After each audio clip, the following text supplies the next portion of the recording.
love the chase and the hunt, and I set the pace when I'm running. I always take what I want and I always give it 100. Don't need a bank, no I'm funded. Play the game like it's nothing. I'm always thankful for something. Don't take for granted, stay humble. Now wake up!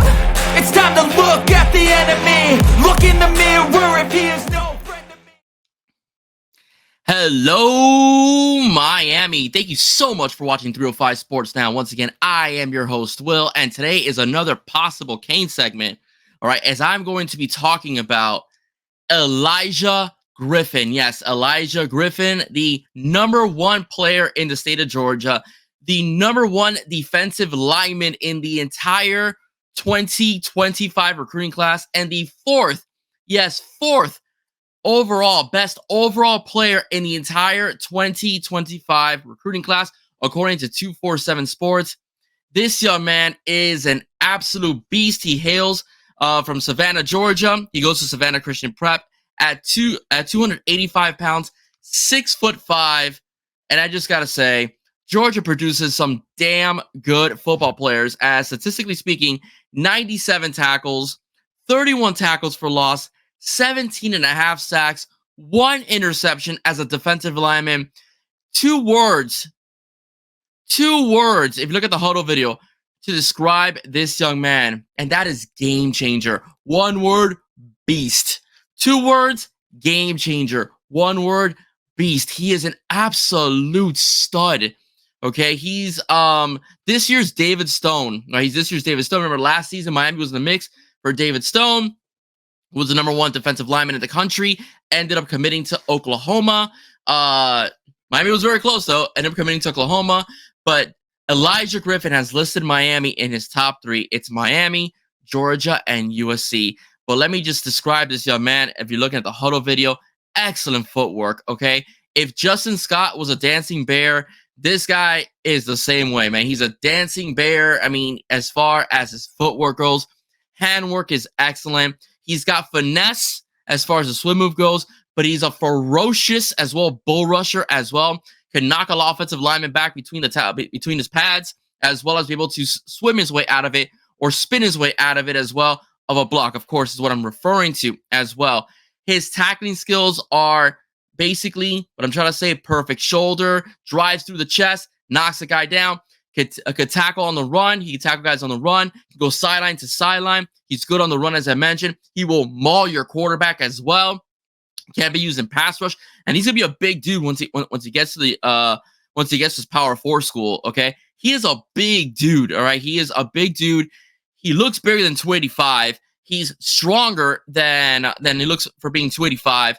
His hands, his athleticism, he's very gifted at it.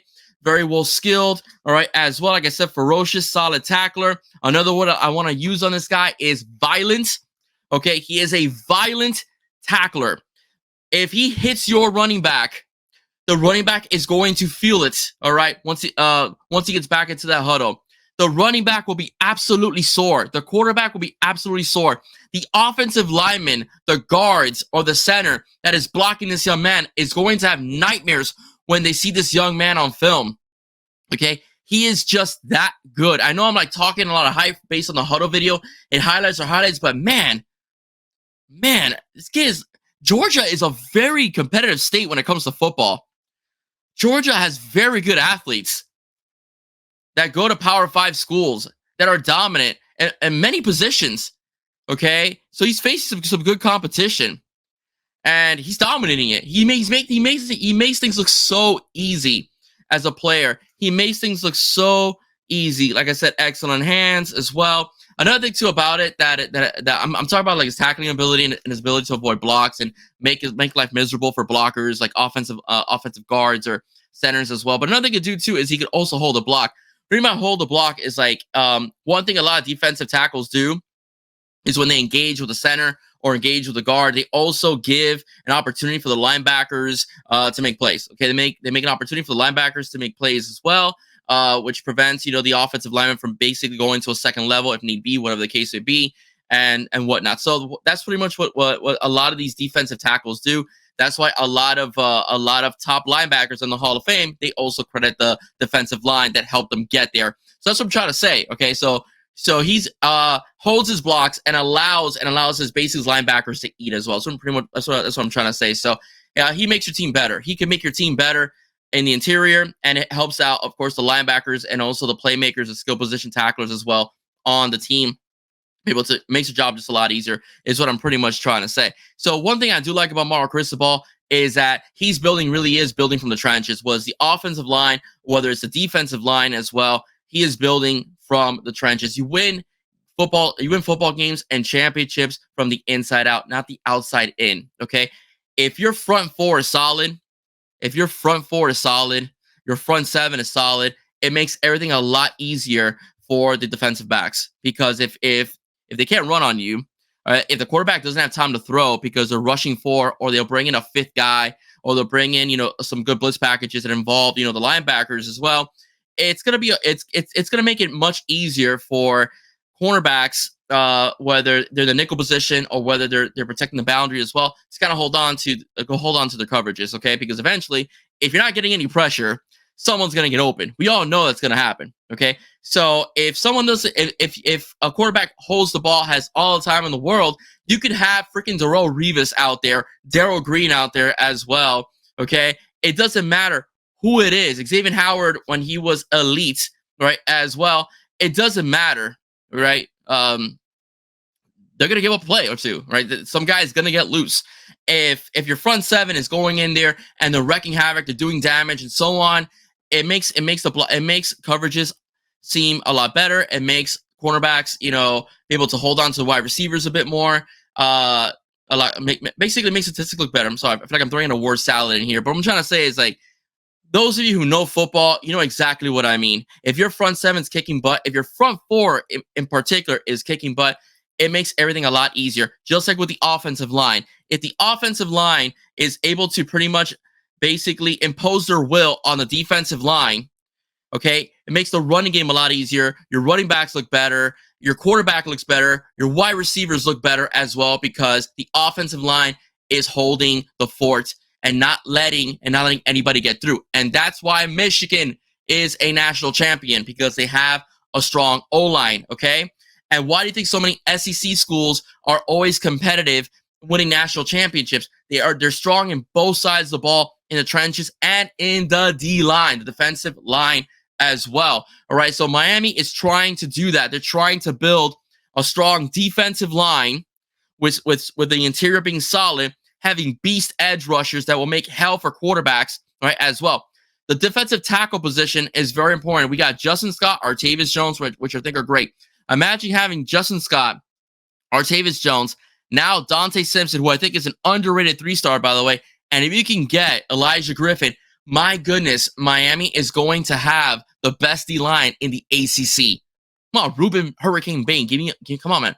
Ruben Hurricane Bain. You have Booker Pickett as well, all right, as well. You have Colin McConaughey as well. I mean, you have beasts at the DM position. And you show up that defensive line as well.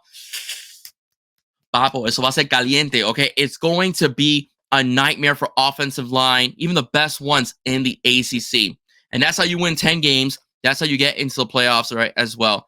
Elijah Griffin is a must-get. I really wanted DJ Pickett. I still think if it doesn't work out for LSU this season, DJ Pickett is still in play. But I really, really, really want Elijah Griffin, because if you get Elijah Griffin and he plays to his potential, he will destroy the offensive line of any team he is facing. And one of the reasons why Louisville looks so poor against Florida State is because the interior defensive tackle position dominated that game. All right, they were able to push the offensive line back and made Louisville's quarterback have to think a little earlier than what he wanted to, and they were dominant, and that's why they won an ACC championship. Miami could do the same year in and year out with the defensive line they're building. Elijah Griffin, I really hope. And again, you have to wait till December, okay? Flips could happen, all right? Flips could happen, but he is a Georgia lean, right? They haven't crystal balled him, but there is a speculation that he is from the state of Georgia. He is from Savannah. Georgia is a program that has been very dominant in recent history in college football. Kirby Smart has got a factory going as far as turning up, NFL caliber players, and as far as also in recruiting and also in the transfer portal as well. So the lure of Georgia is huge. That's his home state. I totally get it. I totally get it. And he has said that he wants to be closer to home so his family can watch him play and so on. But I really hope we get the DJ Pickett effect. When Elijah Griffin does commit, he surprises people and picks the Miami Hurricanes. Because what the Miami Hurricanes want to do with their defensive line is incredibly special. You have Joe Salavea, who knows how to mold and coach defensive tackles, and you have a Hall of Fame defensive end who's also a defensive end coach and is also considered a defensive lineman coach who could teach those moves to get to the quarterback, which would increase your draft stock and put you in the NFL. Because a lot of teams right now, they don't just want defensive linemen, defensive tackles that could just clog lanes and stop the run. No. They want guys like Aaron Donald type. They want guys that could not only be effective in stopping the run and holding the blocks, but they want guys that can make a quarterback feel pressure. That's what they want right now in the NFL. It's a passing league right now, as it is in college. Elijah Griffin is that dude. And what better than to have Jason Taylor, all right, work with you on your moves to be able to outmaneuver these power four offensive linemen, guards, and centers that you'll be facing if you do become a Miami Hurricane. Now, Georgia has, of course, the great competition of the SEC. You'll be facing Alabama probably every single year. But the bottom line is, though, I mean, in Miami, he can play right away. He can play right away. And this guy is a game changer. And with the young defensive linemen that we have in the interior with Artavius Jones, Justin Scott, Dante Simpson, my goodness, how unstoppable could the Miami Hurricanes be by adding Elijah Griffin to the roster? Ladies and gentlemen, I'm excited. I love this recruiting cycle. I think it's been a lot of fun. There's been a lot of guys, and I'm serious. This is how good of a recruiter Mario Cristobal is. This is how top-notch recruiting is going on also with his staff. It seems like for every single blue chip 5-star player, Miami's somewhat in the mix. Miami's got a hat on the table. Okay? Before, it was like, yeah, maybe one or two guys. Miami will get the hat because maybe they're from Florida. They'll get the courtesy. But it seems like every single guy that's being talked about on On3, 247, on YouTube, or on Spotify, Miami's got a hat on the table. Miami had a hat on the table with Vernell Brown. Miami has a hat on the table with Jamie French. Miami had a hat on the table with DJ Pickett, right, as well.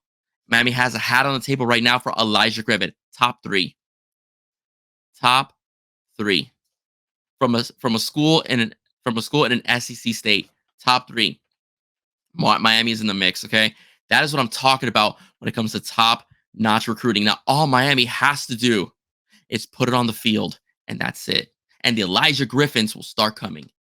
They'll start coming. So I really, and I say this with a lot of passion, I really hope that he is the DJ Pickett of that day and does shock people and not pick Georgia and picks Miami. If he picks Georgia, good luck to him. I get it. It's your home state. Georgia's been dominant, but man, I really hope Miami could get this kid because, again, 2 words. Mark my words when I say this, okay? 2 words. He's a game changer. Game changer. If you want to describe in 1 word, beast. All right? Ladies and gentlemen, okay, that's it for me when it comes, and as far as this episode, when it comes to the Canes front.